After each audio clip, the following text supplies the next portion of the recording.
things emerge clearly from this rapid overview of the concept of eros, past and present. First, there is a certain relationship between love and the divine. Love promises infinity, eternity, a reality far greater and totally other than our everyday existence. Yet, we have also seen that the way to attain this goal is not simply by submitting it to instinct.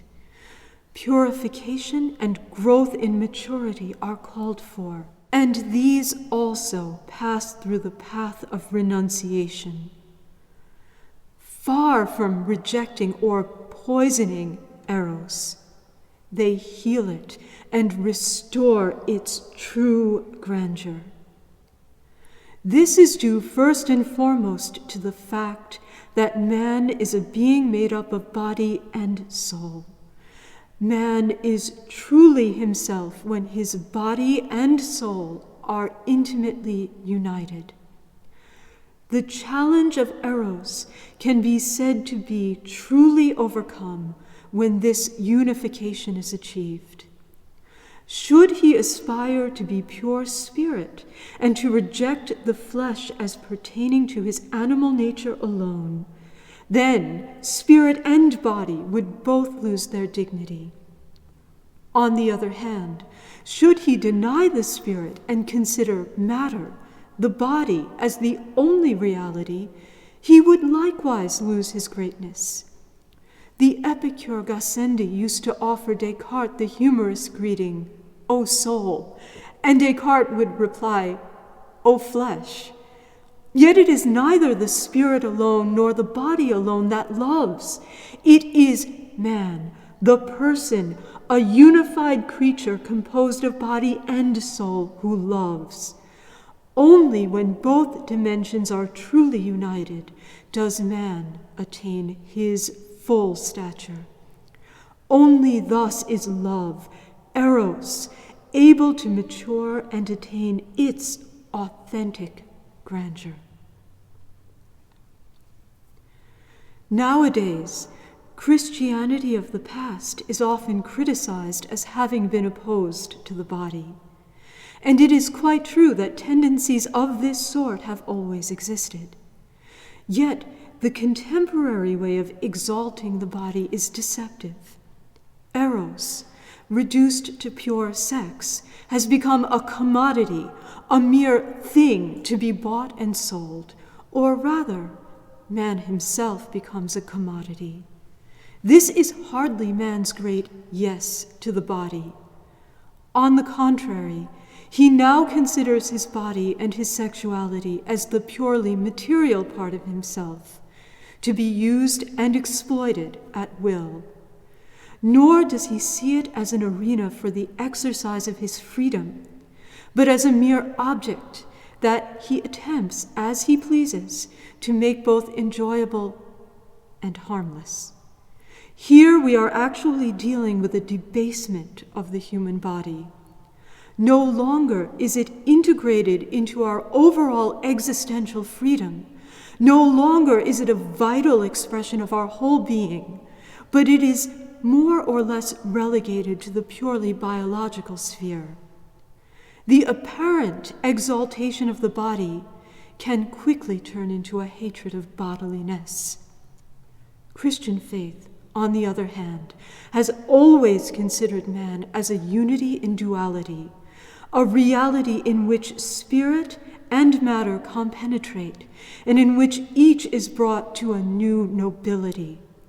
True, eros tends to rise in ecstasy toward the divine, to lead us beyond ourselves.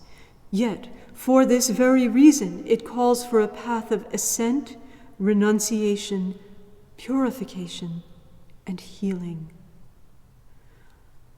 Concretely, what does this path of ascent and purification entail? How might love be experienced so that it can fully realize its human and divine promise? Here we can find a first important indication in the Song of Songs, an Old Testament book well known to the mystics.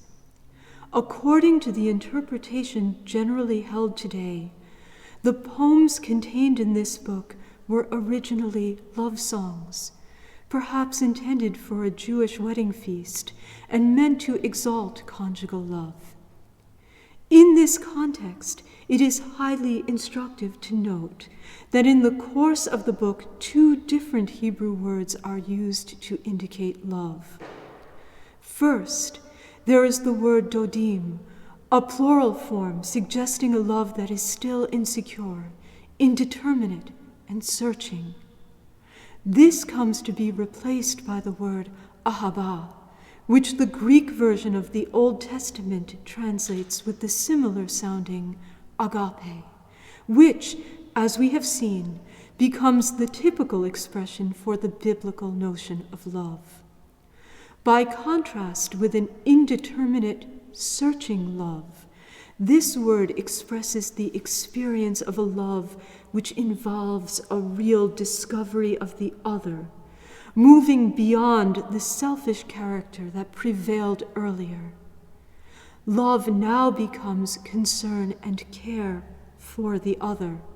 No longer is it self-seeking, a sinking into the intoxication of happiness. Instead, it seeks the good of the beloved. It becomes renunciation, and it is ready and even willing for sacrifice. It is part of love's growth towards higher levels and inward purification that it now seeks to become definitive, and it does so in a twofold sense, both in the sense of exclusivity, this particular person alone, and in the sense of being forever. Love embraces the whole of existence in each of its dimensions, including the dimension of time. It could hardly be otherwise, since its promise looks towards its definitive goal. Love looks to the eternal. Love is indeed ecstasy, not in the sense of a moment of intoxication, but rather as a journey, an ongoing exodus out of the closed, inward-looking self towards its liberation through self-giving, and thus towards authentic self-discovery and indeed the discovery of God. Whoever seeks to gain his life will lose it, but whoever loses his life will preserve it, as Jesus says throughout the Gospels. In these words, Jesus portrays his own path, which leads through the cross to the resurrection, the path of the grain of wheat that falls to the ground and dies, and in this way bears much fruit. Starting from the depths of his own sacrifice and of the love that reaches fulfillment therein, he also portrays in these words the essence of love and indeed of human life itself.